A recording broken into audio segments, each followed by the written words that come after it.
الست بتحب الراجل الغبي. لو انت راجل مفتح هتقفل منك وتخاف منك وتهرب منك، لانك هتكون فاهم حركاتها كويس وكاشفها وعارف ألعابها. هي بقى مش عايزة كده. امال عايزة مين؟ عايزة الساذج الخام، عشان تعرف تسيطر عليه وتقلب فلوسه ويبقى طوع ليه وتاخد حريتها معاه.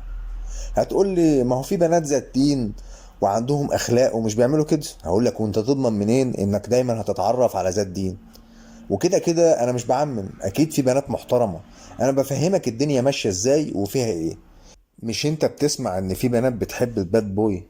وغالبا يعني بقى في نسبة كبيرة قوي بتحب كده وبتبعد عن الشخص المحترم. اهو الباد بوي ده بقى واحد ذكي جدا وعارف ازاي يستخدم ذكائه معاها وامتى يشغله عليه.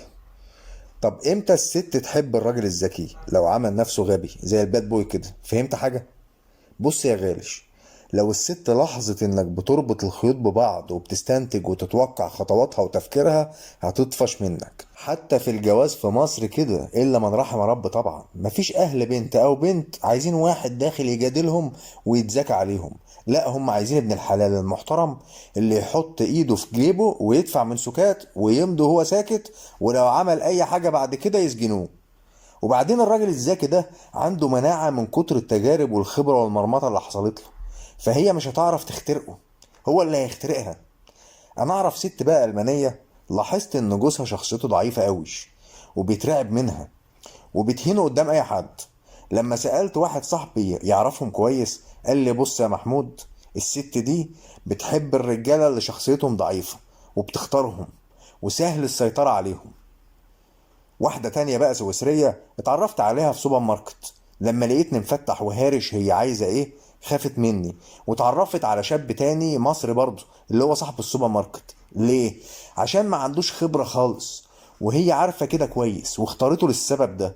انا بقى لما بشوفهم هما الاتنين مع بعض والله الواد ده بيبقى قاعد جنبها زي العيال الصغير، مسيطرة عليه سيطرة تامة. واي حاجه يطلبها تقول له من عينيا الاتنين حاضر، هعمل لك اللي انت عايزه، وما بتعملش حاجه. المصيبه بقى فين؟ انها مش بتناديه باسمه، والله العظيم بتقول له يالا. انا عايز اقول لك يا كبير، محدش هيركب الا لما تطاطله. طول ما انت واقف على حيلك محدش هيتجرأ ويلمسك. طب ازاي بقى تتعرف على الست بعد ما اتكلمنا في الهري ده كله؟ لازم تتصرف معاها كأنك غبي. وعلى فكرة، من الذكاء انك تعمل نفسك غبي، مشي حالك يعني معاها. هشرح لك كل حاجة بس عايزك تركز معايا. ما تعملش عقلك بعقلها وعاملها كأنها عيلة صغيرة. كده هي هتحبك وتموت فيك وتدوب في دباديبك. خدها على قد عقلها، طنش تصرفاتها الغير منطقية والغريبة معاك واللي انت مش فاهمها. ما تركزش في التفاصيل خالص، سيبها تلعب براحتها. لما تشوف حاجة انت مش فاهمها كبر دماغك وابعد عادي، سيبها تلعب زي ما انا قلتلك. لو بترغي معاك اديها الميكروفون، هي بتحب كده. هتفهم انك مهتم بيها ومديلها مساحة، وسيبها ترغي يا عم براحتها واسمع. اي غلطة تعملها فوتها. لو ركزت هي هتطفش منك وهتنكد عليك وهتطلعك انت الغلطان. وقت الهزار بقى معاها خليك عبيط عادي، هزر واضحك وزي الفل. بس وقت الجد ما تكونش معاها غشيم، تكون عاقل وحكيم. كده هي هتثق فيك ومش هتخاف منك. ما انا قلتلك الست عيلة صغيرة، لازم تضحك عليها بحاجة. لو حست انك بقى بقيت معاها المفتش كرومبو والمحقق كونان وعمال تراقب وتحلق عليها وتفتش وتسأل، هتطفش منك. انا قلتلك ونبهتك، خليك لطيف، دمك خفيف ظريف تافه يعني. هزر واضحك، الست مفتاحها الدلع وهي بتحب التافه على فكرة. ما تحبش العميق ولا المعقد ولا المسيطر.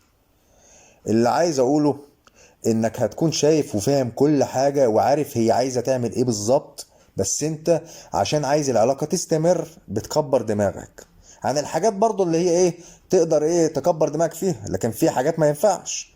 وهو ده اسمه الذكاء العاطفي. لو انت بقى بقيت خفيف معاها وبتجري انت وراها وهي بتتقل عليك هتشوف ايام سودة. لو تعبتك خليك بارد وطنشها، هي تيجي لوحدها. النصيحة الذهبية ليك اسلوب سي السيد بتاع زمان ده، نجيب محفوظ، ده مش شغال سنة 2025. بجيب لك من الاخر، الدنيا اتطورت وما عادش في حد اهبل. هتضايق الست هتخلعك هتسجنك، والست هتشوفك راجل بفلوسك يا حبيبي. فلازم تشتغل على نفسك، على جيبك وعلى دماغك ومخك. غير كده ما تفكرش انك تخش علاقة اصلا لو ما معكش الحاجتين دول. الحاجتين دول هما اللي هيخلوك راجل في عينين الست. اي حاجة غير كده كلام فارغ. واهم حاجة تكون حنين معاها ودلعها. الدلع عايز فلوس، الست كائن رقيق ومرهف في المشاعر، بسكوتة حتة ملبن. التعامل معاها يا كبير كأنها بسكوتاية كده، حتة نينة كده زي البيضة كده. وبعدين هي الست عايزة ايه من الراجل؟ كلمة واحدة بس، الأمان.